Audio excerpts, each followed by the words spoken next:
Film की शुरुआत हुई एक कपल को दिखाने से, जहाँ पर विक्टर नाम का एक लड़का अपनी वाइफ को घुमाने लाया था जो माँ बनने वाली थी। पर यहाँ उनकी किस्मत अच्छी नहीं थी, क्योंकि तभी यहाँ खतरनाक अर्थक्वेक ज़लज़ला आ जाता है, जिससे वहाँ काफी तबाही मची। बिल्डिंग्स टूट टूट कर गिरने लगती हैं और बदकिस्मती से एक बिल्डिंग के नीचे विक्टर की वाइफ दब जाती है, जिसकी हालत बहुत खराब हो गई थी। जब उसे हॉस्पिटल ले जाया गया तो डॉक्टर्स का कहना था कि इनकी हालत इतनी खराब है कि अब हम या माँ को बचा सकते हैं या बच्ची को, जिसका मतलब कि अब यहाँ विक्टर को बहुत ही मुश्किल फैसला लेना था। अब उसने फैसला क्या लिया ये फिलहाल हमें दिखाया नहीं गया, लेकिन 13 साल के बाद हम विक्टर और उसकी बेटी को देखते हैं जिसका नाम एंजेला था। यानी यहाँ साफ जाहिर हो गया कि उस दिन विक्टर ने अपनी बेटी को बचाया था और अब उसकी वाइफ इस दुनिया में नहीं रही। पर जाहिर है एंजेला ने कभी अपनी मॉम को नहीं देखा तो वो हमेशा उन्हें याद करती है। उसे बहुत शौक था कि काश मैं अपनी मॉम से कभी बात कर पाती या उन्हें देख सकती। इस शौक की वजह से एक दिन वो अपनी दोस्त जिसका नाम कैथरीन था उसके साथ जंगल गई। उसने अपने साथ अपनी मॉम के इयररिंग्स भी ले लिए थे। इनका प्लान था कि हम यहाँ रिचुअल जादू करेंगे ताकि एंजेला की मॉम की आत्मा से राब्ता बनाकर उनसे बात कर सके। अब जाहिर है वो कोई इस चीज में माहिर तो थी नहीं जो रिचुअल कर पाती। उन्होंने बस वैसे किया था ताकि कोई अच्छी उम्मीद तो मिले, पर यहाँ उनके साथ बहुत बड़ी गड़बड़ हो गई। जो रिचुअल उन्होंने किया गॉड से दुआ मांगकर एंजेला की मॉम से बात करने के लिए, वो तो कामयाब नहीं हुआ, पर उल्टा उनकी आवाज एक खतरनाक डीमन शैतान ने सुन ली थी और अब वो यहाँ इन पर हावी हो गया। इन्हें हवा में ऐसे गायब कर लेता है जैसे वो कभी थी ही नहीं। और अब उनके गायब होने की वजह से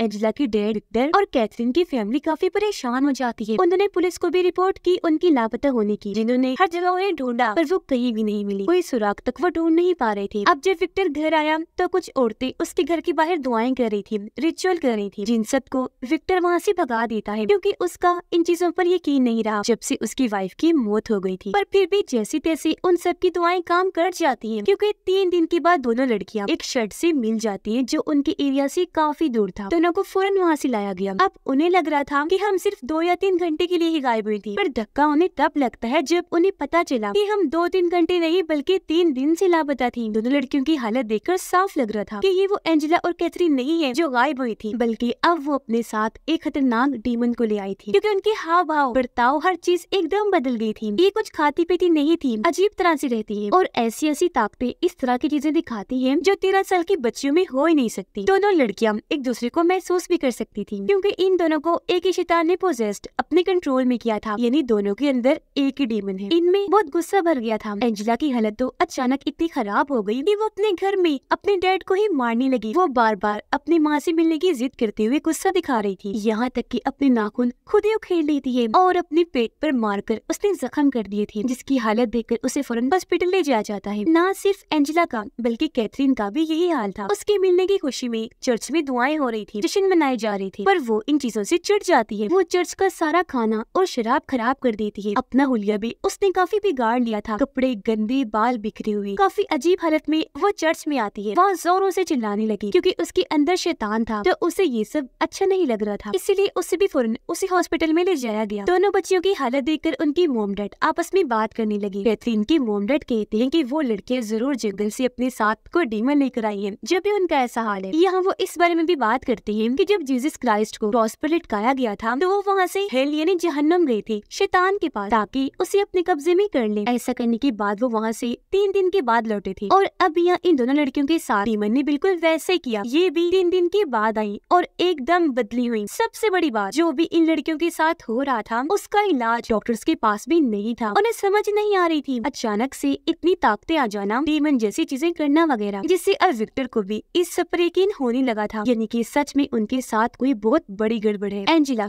जो हॉस्पिटल में दाखिल थी, वो जब सोने लगी तो अचानक उसकी हालत अजीब हो गई। जो नर्स उसकी देखभाल कर रही थी उसके सामने एंजेला उसके पास्ट यानी उसका गुजरा हुआ वक्त बताने लगती है। ये तुम्हारा बच्चा होने वाला था पर वो जिंदा नहीं बचा और तुम नन सिस्टर बनना चाहती थी पर वो नहीं बनी, नर्स बन गई। सबसे चौंका देने वाली बात जो सिर्फ नर्स को ही पता थी, वो भी एंजेला उससे कह देती है कि जो अभी तुम्हारा नाम है वो नहीं बल्कि तुम्हारा कोई और नाम रखा जाना था, जिससे वो काफी हैरत में पड़ गई। और अब उसे यकीन आ गया था कि एंजेला के अंदर जो भी है इनके डीमन वो बहुत ही खतरनाक ताकतवर है, क्योंकि ये सारी नर्स की जिंदगी की वो बातें थी जो उसने कभी किसी को भी नहीं बताई थी। वो इस सब से डरकर विक्टर से जाकर मिलती है, उसे बताने लगी कि ये चीज नॉर्मल से काफी आगे जा चुकी है, इस तरह का केस मैंने आज से पहले नहीं देखा। वो उसे एंजेला की तरफ से की गई और भी चीजें बताती है और विक्टर को समझाने लगती है, जिसके बाद वो उसे एक किताब भी देती है जो एक काफी मशहूर राइटर ने लिखी थी। उस राइटर की बेटी के अंदर भी डीमन आ गया था और चौंका देने वाली बात ये कि वही डीमन अब यहाँ आ चुका है जिसका नाम पजूजो डीमन है, जिसने एंजेला और कैथरीन को पोजेस्ट किया हुआ है। नर्स उसे कहती है कि मेरी बात का यकीन अगर तुम्हें नहीं आ रहा तो तुम उस राइटर की किताब पढ़ लो। उसके अंदर उसने जैसा बताया कि मेरी बेटी के साथ ये हुआ, इन दोनों बच्चों के साथ भी वही हो रहा है। अब तुम इस किताब को पढ़ के उस राइटर से मिलने जाओ। जिस पर विक्टर ने ऐसे किया। वो किताब को पढ़ने के बाद राइटर से मिलने गया जो अब काफी बूढ़ी हो गई थी। वो बताती है कि मैं पिछले काफी वक्त से अलग अलग रिलीजियस मजहबों और उनके कल्चर यानी मजहबों से जुड़ी हर चीज का पता लगवाने की कोशिश कर रही हूँ कि शैतान और एक्सॉर्सिज्म यानी जो शैतानों को भगाने के लिए किया जाता है वो काम कैसे करता है। जिससे मुझे पता चला कि हर मजहब में शैतान और एक्सॉर्सिज्म होता है पर अलग अलग रूपों में, अलग अलग सोच के साथ। यहाँ हमें ये भी पता चलता है कि राइटर की बेटी काफी वक्त से उसके साथ नहीं है। वो तो ये भी नहीं जानती कि मेरी बेटी जिंदा भी है या नहीं, पर उसे यकीन है कि वो जहाँ कहीं भी होगी ठीक हो। अब विक्टर राइटर को हॉस्पिटल लेकर गया जहाँ एंजेला के अंदर का डीमन उसे देखते ही पहचान लेता है क्योंकि उसकी बेटी में भी यही डीमन जो था पजूजो। यहाँ क्योंकि कैथरीन नहीं थी तो उसके बारे में वो पूछती है। वो लोग बताते हैं कि वो तो घर पर है। राइटर कहती है कि घर पर उसका ऐसे रहना ठीक नहीं, खतरनाक है, इसलिए अब ये लोग उससे मिलने के लिए चले जाते हैं। ये जब वहाँ पहुंची तो देखते हैं कि डीमन ने घर में तोड़फोड़ मचा दी है, पर खुशकिस्मती से कैथरीन के डीमन ने अभी तक किसी को मारा नहीं था। अब यहाँ विक्टर कैथरीन की फैमिली को संभालता है जबकि राइटर खुद ऊपर गई कैथरीन से मिलने के लिए जिसकी हालत बहुत खराब थी। वो काफी भयानक लग रही थी, अपने कंट्रोल में तो बिल्कुल भी नहीं थी। और अब जैसे ही राइटर उसके पास आई कैथरीन का डीमन उससे उसकी बेटी के बारे में उल्टी सीधी बातें करने लगा कि तुम्हारी बेटी मर चुकी है और अब हेल की आग में जल रही है। जिसके बाद कैथरीन का डीमन एक क्रॉस लेकर राइटर पर हमला कर देता है और उसकी दोनों आंखें ही फोड़ के रख देता है, जो चीज बहुत भयानक थी और बेचारे राइटर के लिए अफसोस वाली भी थी क्योंकि वो सालों से ये सब सीख रही थी। पर आज डीमन ने उसकी आंखें ही फोड़ के रख दी। उसे ये अंदाजा नहीं था किस तरह पहले शैतान ताकतवर खतरनाक था अब भी होगा और ऐसे सारे डीमंस होते हैं। उसे ख्याल करना चाहिए था, पर डीमन के खतरनाक होने का अंदाजा उसे इसलिए भी नहीं हुआ क्योंकि उसने कभी भी एक्सॉर्सिज्म होते हुए अपनी आंखों से देखा ही नहीं और ना ही ये डीमन अपने कंट्रोल से बाहर होकर क्या क्या तबाही मचा सकता है। अब विक्टर राइटर को हॉस्पिटल लेकर गया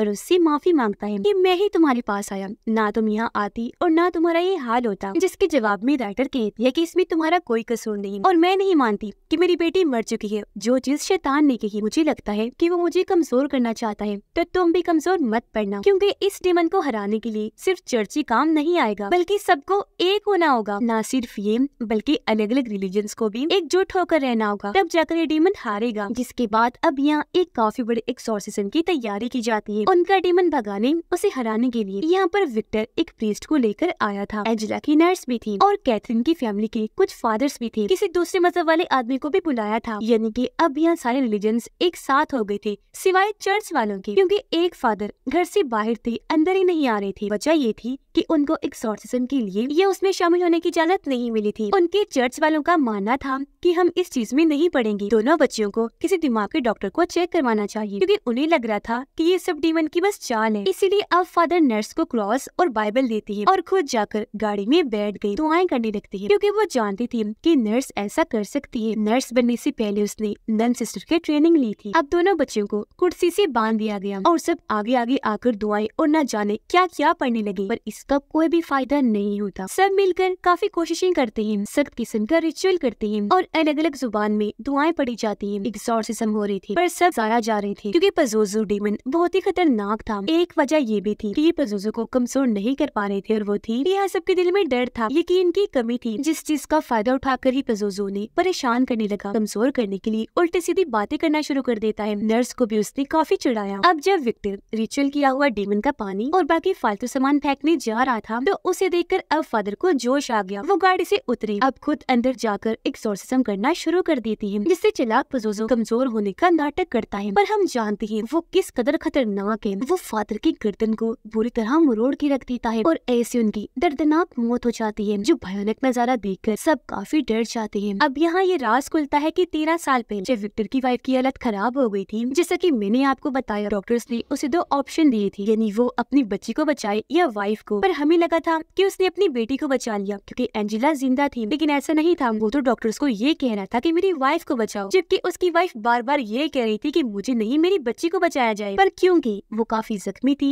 इतना खून बचाने की वजह से उसकी मौत हो गई। तब डॉक्टर्स ने टाइम बर्बाद ना करते हुए फौरन उसकी बेटी एंजेला को बचा लिया, जो जानकर विक्टर अपनी वाइफ के लिए दुखी भी होता है और इस बात से भी खुश था कि उसने मेरी बेटी को बचा लिया गया। फिर अब यहाँ पजोजो ने एक ऑप्शन देता है। वो कहने लगा कि तुम्हें दोनों बच्चियों में से किसी एक को चुनना होगा, एंजेला को या कैथरीन को, और सिर्फ एक ही जिंदा बचेगी। अगर दोनों में से किसी को भी ना चुना गया तो दोनों ही मारी जाएंगी। अब पहले तो कोई भी उनमें से किसी को नहीं चुनता क्योंकि उन्हें लग रहा था कि डीमन हमारे साथ खेल रहा है, वो हमें परेशान करने की कोशिश में है। असल में वैसा कुछ नहीं होगा। पर थोड़ी देर बाद जब दोनों बच्चों की हालत खराब होने लगी, उन्हें तकलीफ हो रही थी, तो सबको यकीन आ गया कि डीमन सही कह रहा है, हमें उनमें से किसी एक को चुनना है वरना वो दोनों को ही खत्म कर देगा। अब दोनों बच्चियों के अंदर क्योंकि एक ही डीमन था तो एक साथ ही उनकी दिल की धड़कन धड़क रही थी। अब ऐसे फिर विक्टर अपनी बेटी एंजेला को चुन लेता है, जबकि कैथरीन की डैड उसे, जिससे अब अचानक ही एंजेला हवा में उड़ने लगी और उसके मुंह से काले रंग की खतरनाक चीज निकलने लगी जो ऊपर की तरफ जा रही थी। और ये वही जगह थी जहाँ पजोजो ने दोनों बच्चों की आत्माओं को कैद करके रखा हुआ था। और अब यहाँ दोनों ही बच्चों के दिल की धड़कनें रुक जाती हैं और पजोजो कैथरीन की आत्मा को अपने लिए इस्तेमाल करने लगा, जिससे यहाँ ये राज खुलता है कि असल में डीमन ने उनके साथ चाल चली थी। उसने उनके सामने दो ऑप्शन में से एक को चुनने को इसलिए कहा ताकि एक को वो लोग चुनकर जिंदा बचा लें, जबकि दूसरे की आत्मा को डीमन अपने लिए इस्तेमाल करे। जिस चीज से लोग अनजान थे, ये चीज डीमन ने उनके साथ इनडायरेक्टली की, उन्हें बेवकूफ बनाकर, क्योंकि ये डीमंस बगैर इजाजत किसी पर जुल्म कर सकते हैं, तकलीफ दे सकते हैं, पर आत्मा नहीं ले जा सकते, न ही इस्तेमाल कर सकते हैं। और अब ऐसे उसे आत्मा को इस्तेमाल करने की इजाजत मिल गई। सबसे बड़ी बात कि यहाँ चुनी जाने वाली लड़की को ही मरना था, और क्योंकि आखिर में कैथरीन की डैड ने अपनी बेटी को चुना, इसलिए डीमन ने उसे ले लिया और एंजेला की जान बच जाती है। अब इस वजह से हर कोई टूट जाता है। विक्टर अपनी बेटी की वजह से खुश तो था, पर कैथरीन के लिए उसे बुरा लग रहा था। थोड़ी ही देर में यहाँ पुलिस आ गई, जो छानबीन करने के लिए उन सबको अपने कब्जे में कर लेती है, क्योंकि जो कुछ भी यहाँ हुआ ऐसे यकीन करना बहुत मुश्किल था। अब कैथरीन को सांस दिया जाता है, बिजली के झटके लगाए गए, काफी कुछ किया गया, पर वो होश में नहीं आती क्योंकि उसकी आत्मा तो पजोजो ले गया था, यानी वो खत्म हो चुकी थी। अब हम कुछ दिन की बात का वक्त देखते हैं, जहाँ एंजेला तो ठीक हो गई थी, पर अपनी दोस्त कैथरीन को खोने की वजह से दुखी थी। कैथरीन की मोम डैड काफी टूट गई थी, नर्स को भी अफसोस था, और अब वो पुलिस वालों को डीमंस के बारे में लेक्चर दे रही थी। डीमंस चाहते हैं कि हमें ये सब छोड़ देना चाहिए, पर न हमें गॉड पर यकीन और न ये सब रोकना चाहिए, जिससे अब यहाँ उन्हें भी यकीन होने लगा। जिसके बाद हमें राइटर दिखाई गई, जिस बेचारे की आंखें जा चुकी थी, और यहाँ तभी उससे कोई मिलने आया, जो और कोई नहीं बल्कि उसकी बेटी थी। असल में वो उसकी बेटी की आत्मा थी, जिसे वो सच समझ रही। और इसी के साथ इस फिल्म की कहानी यहीं पर खत्म हो जाती है।